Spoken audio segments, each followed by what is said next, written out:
हाँ, ये कितना वंडरफुल रियलाइजेशन है जब आपको ये पता चलता है कि आपको अपने आसपास की अनकंट्रोलेबल सिचुएशन को कंट्रोल करने की ज़रूरत नहीं है in order to feel good. आपको जब ये पता चलता है कि आपको अच्छा फील करने के लिए अपने सिचुएशन को बदलने की ज़रूरत नहीं है, आप इस वक्त बहुत बड़े मेस में खड़े हैं, वाइब्रेशनल मेस में, और फिर भी आपको वैसा टेंशन फील नहीं होगा जब आप अलाइनमेंट के कॉन्सेप्ट को समझ लेंगे। जब आपको पता चल जाएगा पावर ऑफ कॉन्ट्रास्ट, तो आपको समझ में आएगा जब आप उस वाइब्रेशनल कॉन्ट्रास्टिंग सिचुएशन के बीच में भी हैं तो आपका मन उतना नहीं घबराता, क्योंकि आपको पता है कि आप उस कॉन्ट्रास्ट में खड़े होकर ये जान पा रहे हैं कि आप स्टेप 1 के इक्वेशन में खड़े हैं। इसका मतलब आपकी डिजायर अब और बढ़ने वाली है जब आपको पता होता है कि आपको क्या नहीं चाहिए। जब आप एक जगह खड़े होते हैं जहां पे आपको ये पता होता है कि आपको क्या नहीं चाहिए, और आपको ये भी पता होता है कि आप अपनी इच्छा के बगैर खड़े हैं और आप वहाँ पहुँचना चाहते हैं जहाँ पे आपको लगता है पहुँचकर आपको सेटिस्फैक्शन मिलेगा। लेकिन जब आप अपना फोकस इन चीज़ों पे रखते हैं कि आप इस वक्त किन सारी प्रॉब्लम और दिक्कतों से भरे हुए हैं, तो आपके लिए बहुत बड़ा वाइब्रेशनल जंप हो जाता है अपनी इच्छा तक पहुँचना। इसके लिए जब आप खुद को वाइब्रेशनली रेडी करते हैं और जब आपके पास सारे टूल्स होते हैं इन सारे कॉन्ट्रास्टिंग सिचुएशंस में खड़े होने के लिए और अलाइनमेंट फील करने के लिए, तो आप देखते हैं आपकी इच्छाएं बहुत जल्द पूरी होने लगती है। क्योंकि जब भी आप कोई डिज़ायर करते हैं, जब भी किसी कॉन्ट्रास्ट में रखकर आप ये देखते हैं कि मुझे ये नहीं चाहिए, मुझे इसके बदले ये चाहिए, तो आपका सोर्स तुरंत इस काम में लग जाता है कि इसके अभी के सिचुएशन से इसकी इच्छा के बीच का जो पुल है उसे तैयार किया जाए। यानी आपका सोर्स आपकी हर एक इच्छा के बीच और आप जो इस वक्त प्रेजेंट है वाइब्रेशनली खड़े, एक पुल बना देता है। और जब आप उस पुल पे चलने लगते हैं और आप अंदर से अच्छा फील करते हैं, तो इसका मतलब आप अपनी इच्छा के करीब हैं। लेकिन जब आप अपनी इच्छा के अगेंस्ट वाले बिलीव को पाल लेते हैं, यानी जब आप इच्छा करते हैं और उसके अगेंस्ट वाली बिलीफ की तरफ चलने लगते हैं, तो आप नेगेटिव इमोशंस फील करेंगे ही करेंगे। क्योंकि नेगेटिव इमोशंस इंडिकेटर है सोर्स का, ये बताने के लिए कि आप उस इच्छा वाली पुल पे नहीं चढ़े हैं, आप अपनी इच्छा वाली पुल से उतरकर किसी दूसरे पुल पे चढ़ गए हैं। और जब भी आप नेगेटिव इमोशन फील करें तो इस चीज के इंडिकेशन को समझे, ना कि घबराए। पहले हम इस गैदरिंग को बोलते थे art of deliberate creator.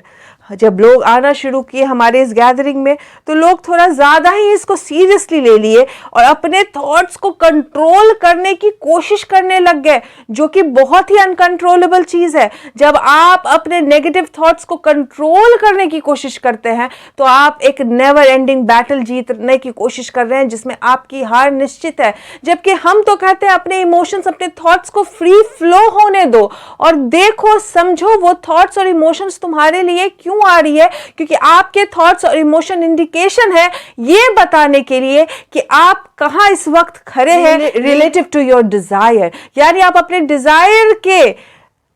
Comparison में कहां खड़े हैं, ये बताते हैं आपके थॉट्स और इमोशंस। और जब आप अपने थॉट्स और इमोशंस को जबरदस्ती डेलिब्रेटली बदलने की और कंट्रोल करने की कोशिश कर रहे हैं, तो इसका मतलब है कि आप अपने इमोशंस के गाइडेंस सिस्टम से दूर जा रहे हैं। शुरू में हम बोलते हैं कि जब आप अपने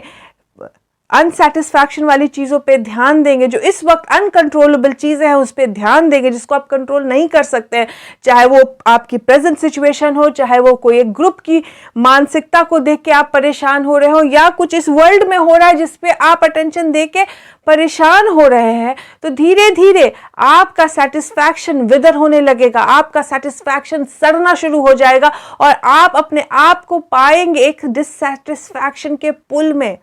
इसके लिए हम बोलते हैं कि शुरू में ध्यान हटाओ, लेकिन जब आपको अपने अलाइनमेंट का पता चल जाएगा, जब आप अपने सारे टूल्स को यूज करके अपने आप को डेलिबरेटली अलाइनमेंट में लाना सीख जाएंगे, तो मैं कहती हूं जाओ इस वर्ल्ड में, बिल्कुल राइट हियर उस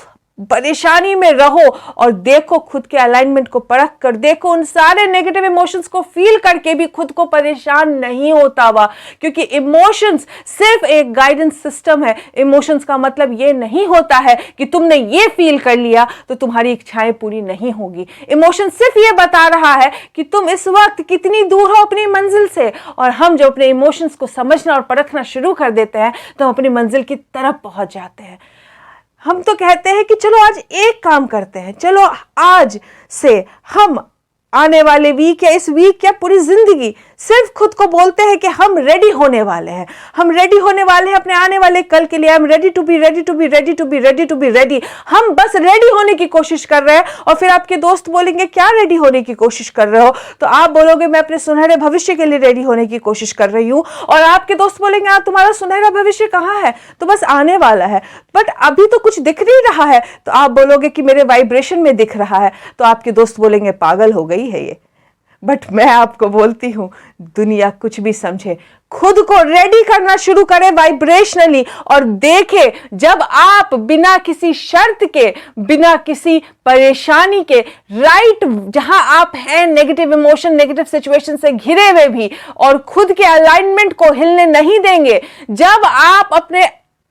फोकस को डेलिबरेटली 17 सेकंड सिर्फ अच्छी चीजों और सेटिस्फैक्शन की चीजों पे फोकस करके देखेंगे अपने अलाइनमेंट की तरफ मूव होते हुए खुद को, तब आप समझेंगे आर्ट ऑफ डेलिबरेट क्रिएशन। तब आप समझेंगे कि बिना किसी कंडीशन के भी खुश कैसे रहा जाता है। तब आप देखेंगे कि जब आपने अपने खुश होने की कंडीशन को ही हटा दिया तो वो सारी चीजों का फिजिकल मैनिफेस्टेशन शुरू हो गया। और आप सोचोगे देखो देखो अब्राहम ने अभी बताया कि मैं अपनी इच्छाएं कैसे पा लूंगा, और मैं कहती हूं हाँ वो बहुत छोटी सी चीज है, पा लोगे, बट मेन चीज तो ये है कि तुम कभी भी अपने अलाइनमेंट से बाहर नहीं आओगे जब तुम अपने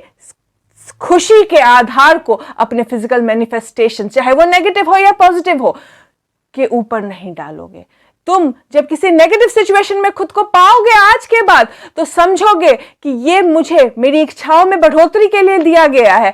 तुम पाओगे कि इन नेगेटिव सिचुएशन से मेरा वॉर्टेक्स और बड़ा हो रहा है, और खुश होगे और अलाइनमेंट फील करोगे। तब तुम्हें वो नेगेटिव सिचुएशंस परेशान करना